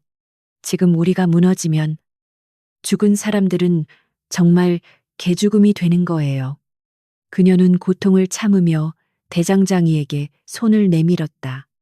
대장장이는 망설이다가 투박한 손으로 그녀의 손을 잡았다. 그의 손은 따뜻했고 서연의 손은 차가웠다. 그 맞잡은 손이 그들을 간신히 이어주고 있었다. 무영은 구석에 앉아 무릎에 얼굴을 파묻었다. 그는 지독한 고독을 느꼈다. 5년 전 가족을 잃었을 때 느꼈던 그 절망감이 다시금 엄습해왔다. 자신이 옳은 길을 가고 있는 것인가? 아니면 복수심에 눈이 멀어 타인까지 파멸로 이끌고 있는 것인가? 장부가 탄 죄는 바람에 날려 사라지겠지만 오늘 죽은 5명의 목숨은 영원히 돌아오지 않는다. 그 무게가 천근만근 어깨를 짓눌렀다. 밤이 깊어갈수록 밀실의 공기는 차갑게 식어갔다. 누구도 입을 열지 않았다. 그저 타오르는 촛불만이 흔들리는 그림자를 벽에 들이우고 있었다. 그 그림자들은 서로 얽히고 설키며 기괴한 형상을 만들어냈다. 마치 그들의 뒤엉킨 운명처럼. 신뢰라는 얇은 얼음 위에 선 세 사람. 그 얼음이 쩍하고 갈라지는 소리가 환청처럼 들려왔다. 하지만 그들은 갈라설 수 없었다. 이미 너무 멀리 와버렸기 때문이다. 밖에는 수천의 관군이 그들을 찾고 있었고 그들의 목에는 현상금이 걸려 있었다. 그들은 이제 한 배를 탄 운명 공동체였다. 서로를 미워하더라도, 서로를 의심하더라도 등을 맞대고 싸워야만 했다. 그것이 살아남은 자들의 형벌이었다. 무영은 고개를 들었다. 그의 눈빛은 이전과 달랐다. 더 깊고, 더 어둡고, 더 메말라 있었다. 서연의 상처가 아물 때까지 이곳에서 나가지 않는다. 그의 목소리는 건조했다. 그리고 다음에는 실수하지 않는다. 놈들에게 우리가 잃은 것의 10배, 100배를 갚아줄 것이다. 그것은 맹세가 아니라 저주에 가까운 다짐이었다. 대장장이는 묵묵히 자신의 상처에 된장을 발랐다. 서연은 눈을 감고 얕은 잠에 빠져들었다. 무영은 촛불을 끄지 않은 채 밤새 그들을 지켰다. 밖에서는 빗소리가 다시 들려오기 시작했다. 빗물은 땅 위에 핏자국을 씻어 내리겠지만 그들의 가슴에 새겨진 상처는 씻겨 내려가지 않을 것이다. 무명해는 그날 밤 처음으로 어둠의 진짜 의미를 깨달았다. 그것은 단순히 빛이 없는 상태가 아니라 희망조차 보이지 않는 깊은 절망의 내리라는 것을. 지하 밀실의 공기는 무덤처럼 차갑고 무거웠다. 촛불 하나가 위태롭게 흔들리며 벽면에 세 사람의 그림자를 길게 늘어뜨렸다. 서연은 끙끙 앓는 소리를 내며 식은땀을 흘리고 있었고 대장장이는 구석에 앉아 무릎을 감싸 쥐고 있었다. 장무영은 벽에 기대어 눈을 감고 있었다. 닷새 전의 참상은 그들의 영혼에 깊은 생채기를 남겼다. 힘으로 맞서는 것은 한계가 있었다. 그들은 군대가 아니었고 상대는 이 나라의 법과 권력을 쥐고 있는 거대한 성벽이었다. 성벽을 무너뜨리는 가장 좋은 방법은 돌을 빼내는 것이 아니다. 무영이 낮게 읊조렸다. 그의 목소리는 건조했지만 눈빛만은 촛불보다 뜨겁게 타오르고 있었다. 성 안의 사람들이 스스로 문을 열게 만드는 것이다. 공포는 전염병보다 빠르고 의심은 칼날보다 날카롭다. 그는 서영과 대장장이를 바라보았다. 육체는 상처 입었지만 그들의 눈빛에는 아직 도끼가 서려 있었다. 무영은 바닥에 흩어진 집단 위로 낡은 지도 한 장을 펼쳤다. 조 판서의 저택이었다. 놈은 지금 승리에 도취되어 있을 것이다. 인질들을 죽이고 우리를 쥐구멍으로 몰아넣었다고 생각하겠지. 바로 그때가 가장 취약한 순간이다. 무영은 붓을 들어 저택의 침소와 사랑채를 붉게 칠했다. 우리는 놈을 죽이지 않는다. 놈이 스스로 미쳐서 제 목을 조르게 만들 것이다. 서연이 힘겹게 몸을 일으켰다. 옆구리의 상처가 욱신거렸지만 그녀의 눈은 차갑게 빛났다. 제가 만든 향이 있습니다.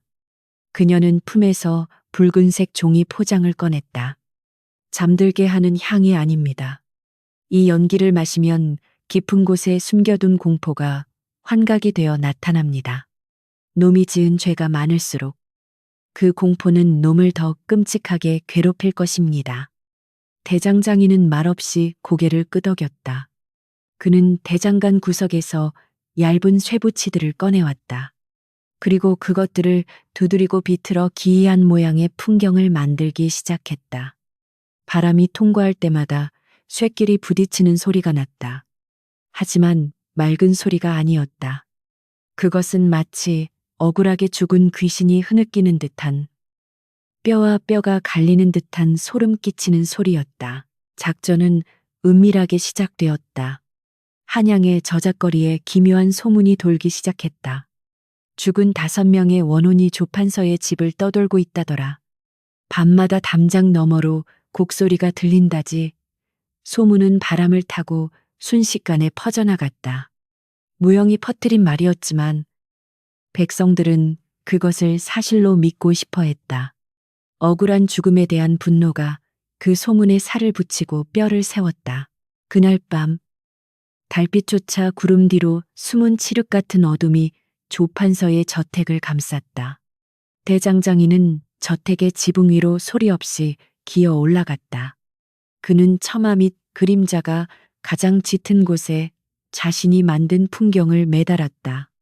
밤바람이 불 때마다 끼익, 끼익 하는 쇳소리가 저택 안으로 스며들었다. 그것은 바람소리 같기도 했고 누군가가 손톱으로 벽을 긁는 소리 같기도 했다. 서연은 담장 아래 하수구를 통해 저택 안으로 향을 피워 올렸다. 붉은 연기는 바닥을 기어 다니는 뱀처럼 은밀하게 방 안으로 흘러들어갔다. 경비병들은 하품하며 그 연기를 마셨다. 처음에는 아무런 변화가 없었으나 시간이 지날수록 그들의 눈동자가 풀리기 시작했다.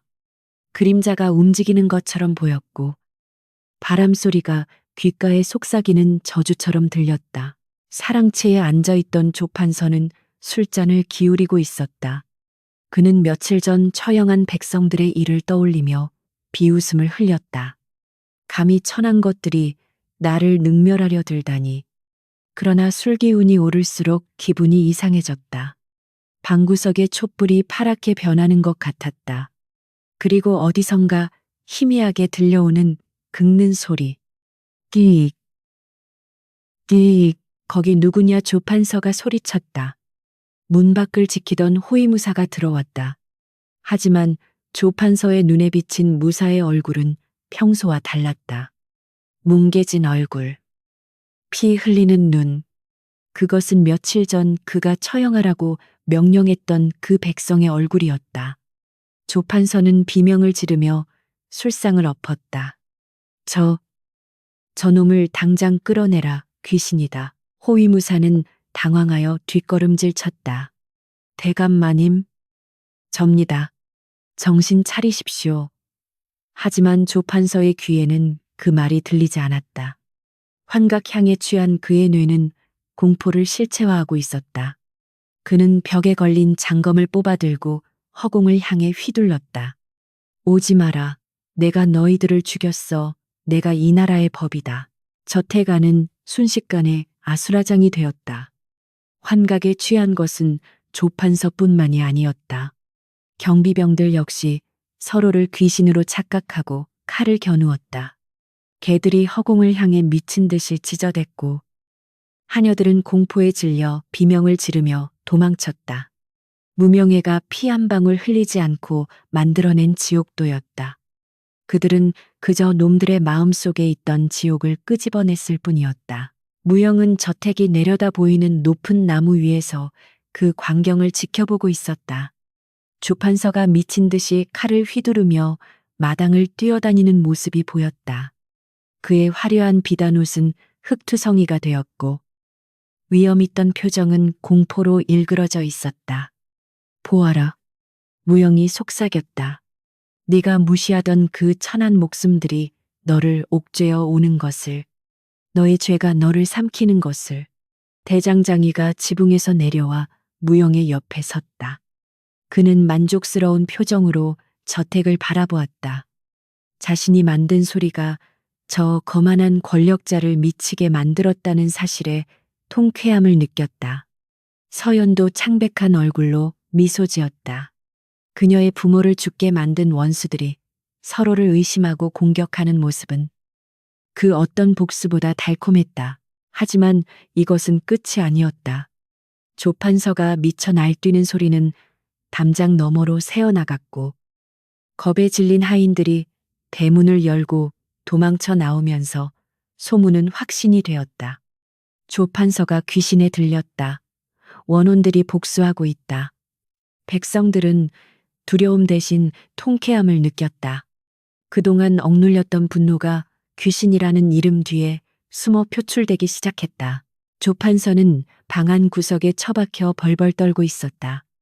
그의 눈앞에는 계속해서 죽은 자들의 환영이 나타났다. 그들은 피를 흘리며 그에게 다가와 손을 내밀었다. 내놔. 내 목숨을 내놔. 조판서는 귀를 막고 소리를 질렀다. 아니야, 나는 죄가 없어. 다 왕을 위해서였어. 나라를 위해서였다고.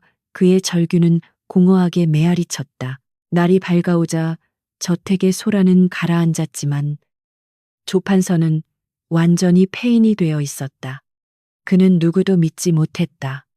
밥을 가져오는 하인도, 문을 지키는 병사도 모두 자신을 죽이러 온 자객이나 귀신으로 보였다. 그는 방 안에 틀어박혀 나오지 않았고 모든 창문과 문에 부적을 덕지덕지 붙였다.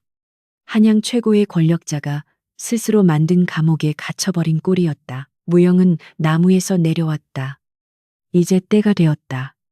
놈의 정신이 완전히 무너지고 주변의 모든 호의를 의심하여 물리친 지금이야말로 심판의 시간이었다.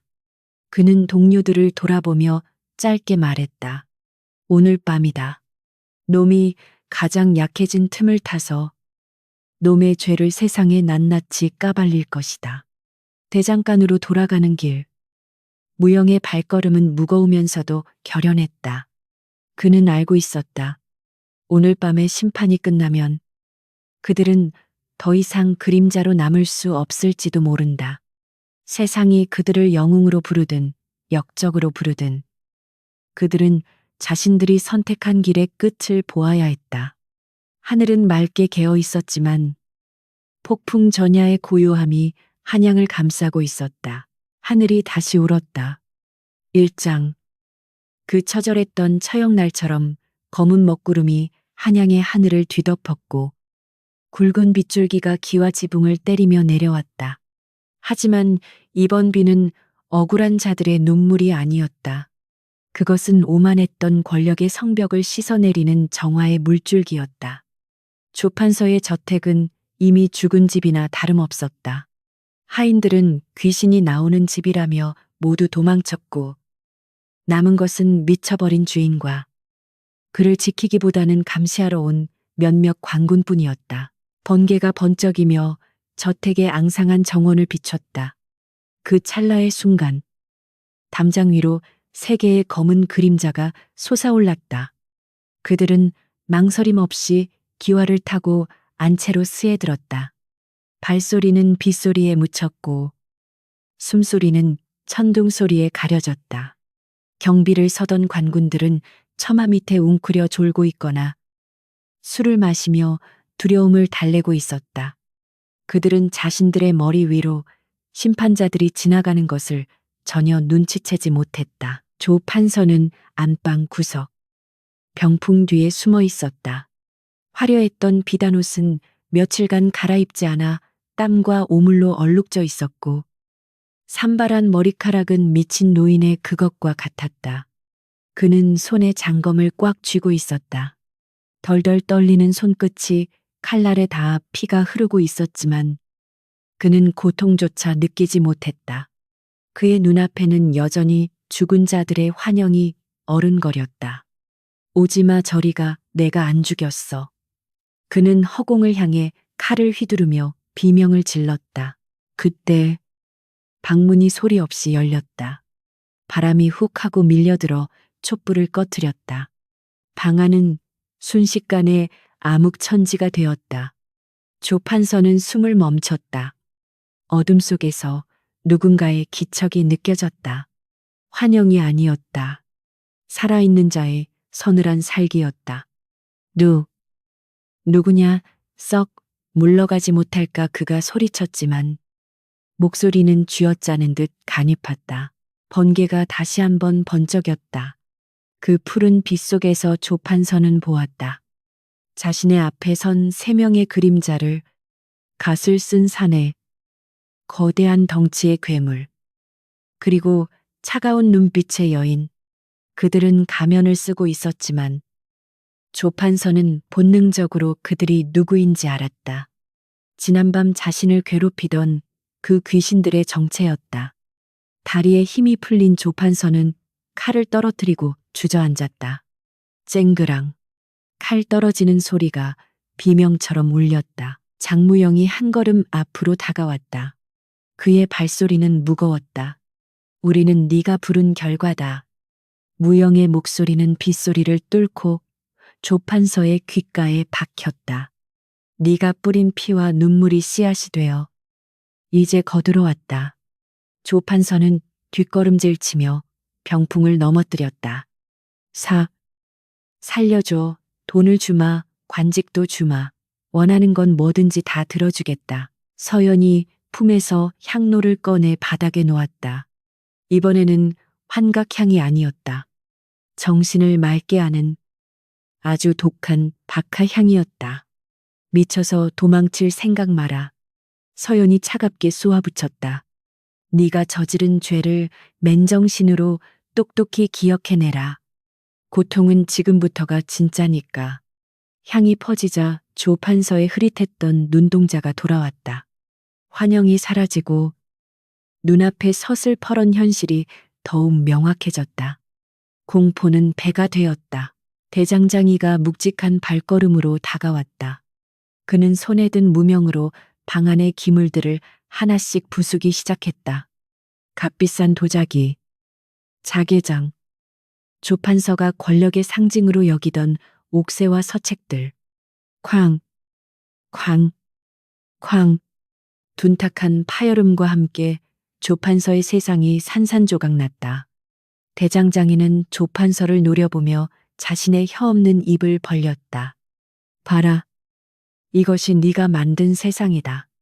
무언의 외침이 방 안을 가득 채웠다. 무영은 품에서 두루마리 하나를 꺼내 조 판서의 앞에 던졌다. 그것은 며칠 전 불타버린 줄 알았던 장내원의 비밀, 장부 사본이었다. 무영은 원본을 태우기 전 결정적인 증거들을 미리 빼돌려 두었던 것이다.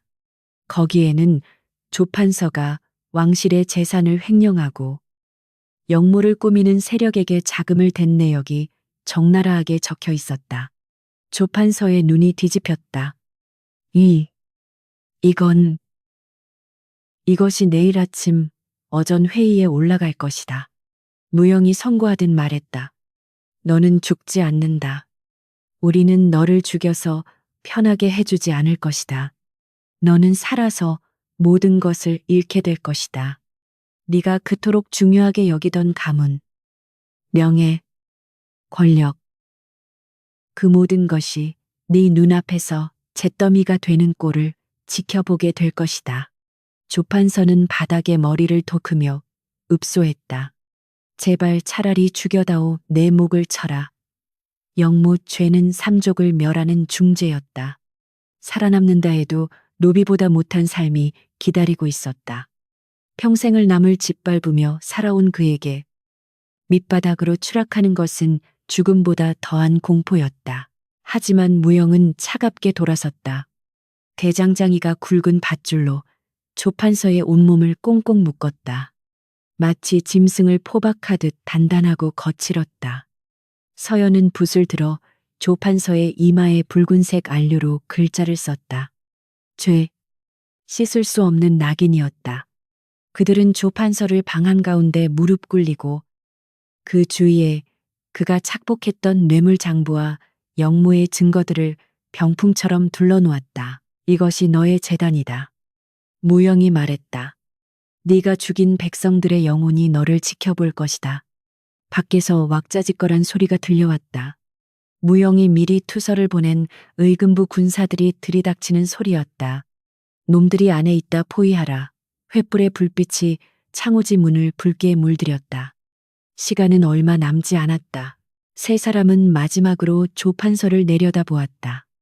그는 공포와 절망에 질려 실성한 사람처럼 웃고 울기를 반복하고 있었다.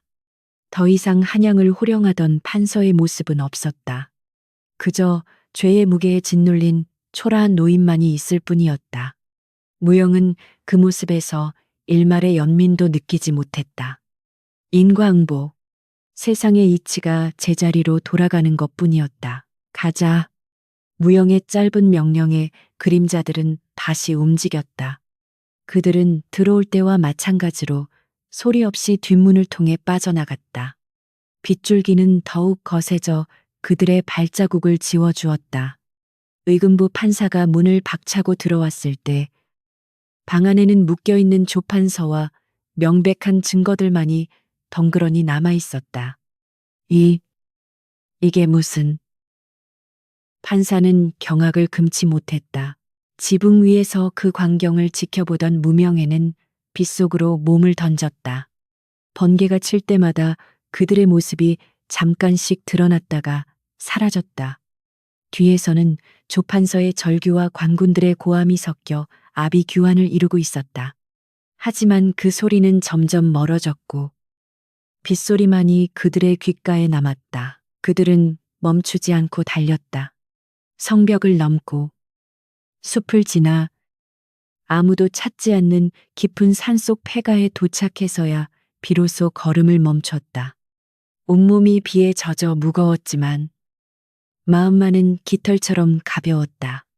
끝났다. 긴 싸움이 드디어 끝났다. 서연은 바닥에 주저앉아 거친 숨을 몰아쉬었고 대장장이는 하늘을 올려다보며 비를 맞았다. 그의 얼굴에 흐르는 것이 빗물인지 눈물인지 알 수 없었다. 무영은 폐가의 처마 밑에 서서 멀리 보이는 한양성을 바라보았다. 성 안의 불빛들이 별처럼 반짝였다. 내일 아침이면 세상이 뒤집힐 것이다. 조판서 일가는 몰락할 것이고 억울하게 죽은 이들의 명예는 회복될 것이다. 하지만 그 대가로 그들은 다시는 양지로 돌아갈 수 없게 되었다. 그들은 영원히 쫓기는 신세가 되었고 이름 없는 그림자로 남아야 했다. 후회하나 무영이 물었다. 허공에 던진 질문이었지만 동료들은 각자의 대답을 가지고 있었다. 서연은 고개를 저으며 미소 지었다. 아니요. 제 평생 가장 잘한 일이었어요. 대장장이는 주먹을 쥐어 보이며 끄덕였다. 그들의 눈빛은 흔들리지 않았다. 비록 이름을 잃었지만 그들은 인간으로서의 존엄을 지켰다. 그것으로 충분했다. 비는 서서히 그쳐가고 있었다. 구름 사이로 희미한 달빛이 새어나왔다. 무영은 삿갓을 벗어 빗물을 털어냈다. 이제 떠날 시간이었다. 그들이 있어야 할 곳은 이곳이 아니었다.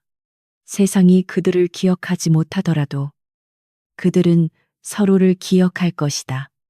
그리고 어딘가에서 또다시 억울한 울음소리가 들리면 그들은 언제든 다시 나타날 것이다. 이제 어디로 갑니까?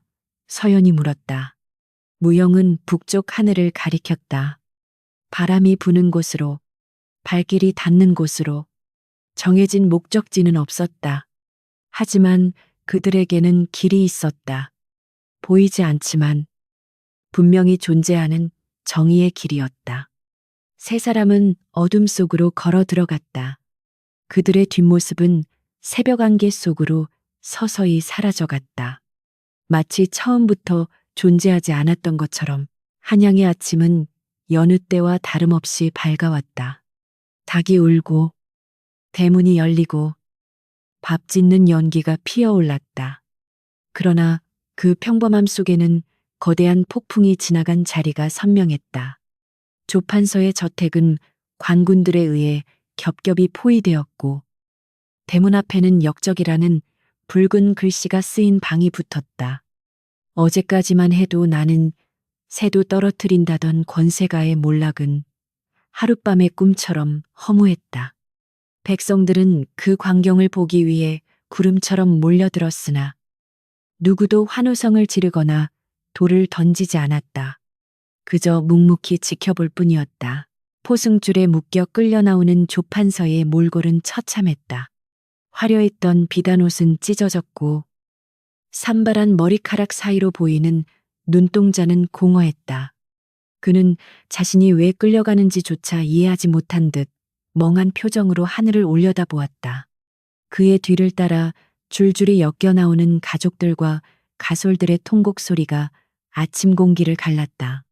그것은 권력의 무상함을 알리는 장송곡이자 오만했던 한 시대가 끝났음을 알리는 신호탄이었다. 사람들은 수군거렸다.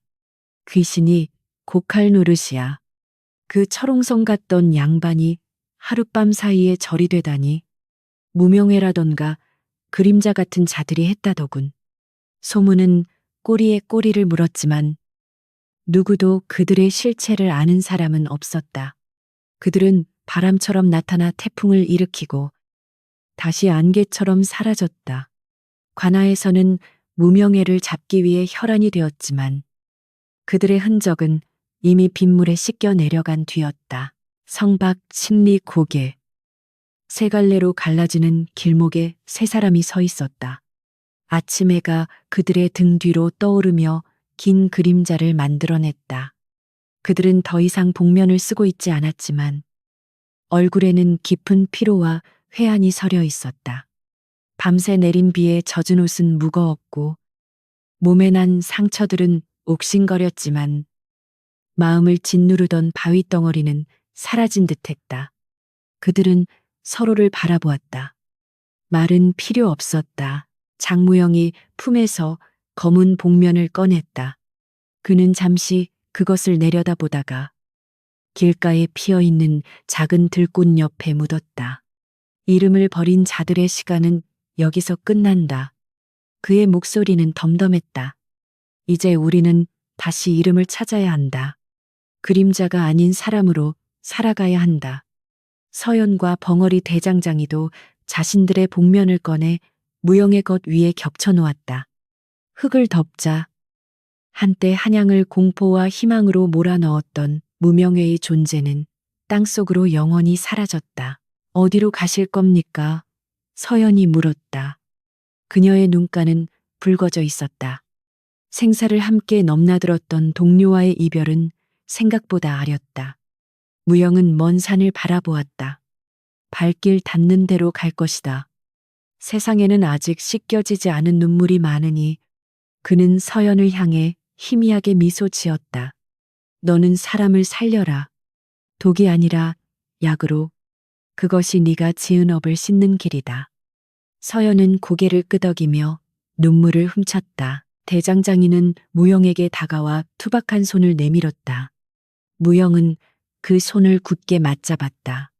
거칠고 딱딱한 굳은 살이 박인 손. 그 손이 만들어낸 무기가 세상을 바꿨지만 이제 그 손은 다시 생명을 위한 도구를 만들어야 했다. 대장장이는 가슴을 2번 두드리고는 남쪽으로 난 길을 가리켰다. 바다 냄새가 나는 곳, 쇠망치 소리가 파도 소리에 묻히는 곳으로 가겠다는 뜻이었다. 그들은 세 갈래 길에서 각자의 방향으로 돌아섰다. 누구도 뒤를 돌아보지 않았다. 뒤를 돌아보면 발길이 떨어지지 않을 것 같았기 때문이다. 바람이 불어와 그들의 옷자락을 흔들었다. 한양의 성문이 닫히는 소리가 멀리서 쿵 하고 들려왔다.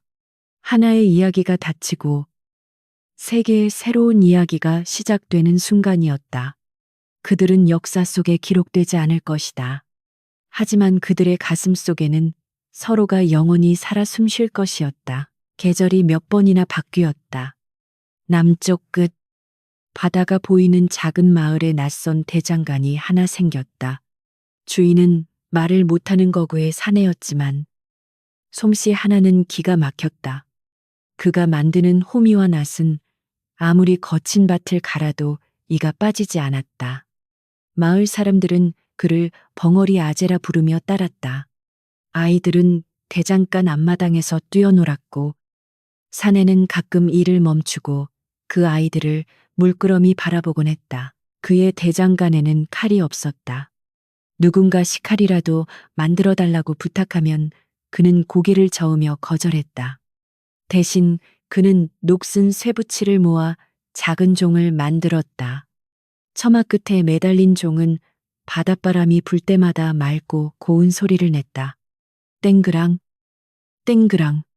그것은 과거의 비명과는 다른 평화와 안식을 기원하는 소리였다. 그는 불타는 화로 앞에서 땀을 흘리며 웃었다. 비로소 그는 자신의 목소리를 찾은 것이다. 서쪽 산골 마을에는 작은 약방이 하나 들어섰다. 서연 약방이라는 소박한 간판이 걸린 그곳에서는 언제나 은은한 약초 냄새가 났다. 주인 여자는 차가운 인상이었지만 병자를 대하는 손길만큼은 따뜻했다. 그녀는 돈이 없는 사람에게는 약값을 받지 않았고 밤늦게 찾아오는 급한 환자도 마다하지 않았다. 사람들은 그녀가 한양에서 큰 의술을 배웠다고 수군거렸지만 그녀는 자신의 과거에 대해 입을 다물었다. 어느 날 그녀는 약재를 말리다가 문득 하늘을 올려다보았다. 구름이 흘러가는 모양이 누군가의 삿갓을 닮아 있었다. 그녀의 입가에 씁쓸하면서도 그리운 미소가 번졌다. 그녀는 이제 독초를 만지지 않았다. 그녀의 손끝에서 만들어지는 것은 오직 사람을 살리는 환약뿐이었다. 가끔 밤이 되면 그녀는 촛불 아래서 붓을 들고 일기를 썼다. 아무도 읽지 못할 그 일기장에는 이름 없는 영웅들의 이야기가 빼곡히 적혀 있었다. 그리고 정처 없이 떠도는 한 사내가 있었다. 그는 삿갓을 깊게 눌러쓰고 낡은 보찜 하나를 맨 채 전국을 유랑했다. 그는 때로는 나루터의 짐꾼이 되었고 때로는 장터의 짐을 나르는 일꾼이 되었다. 사람들은 그를 무영감이라 불렀다. 이름도 성도 모르는 그저 없는 사람이라는 뜻이었다. 그는 말이 없었고 사람들의 눈에 띄지 않게 조용히 지냈다. 어느 장날 붐비는 시장통 한 구석에 그가 자리를 잡았다. 그는 물을 파는 것이 아니었다.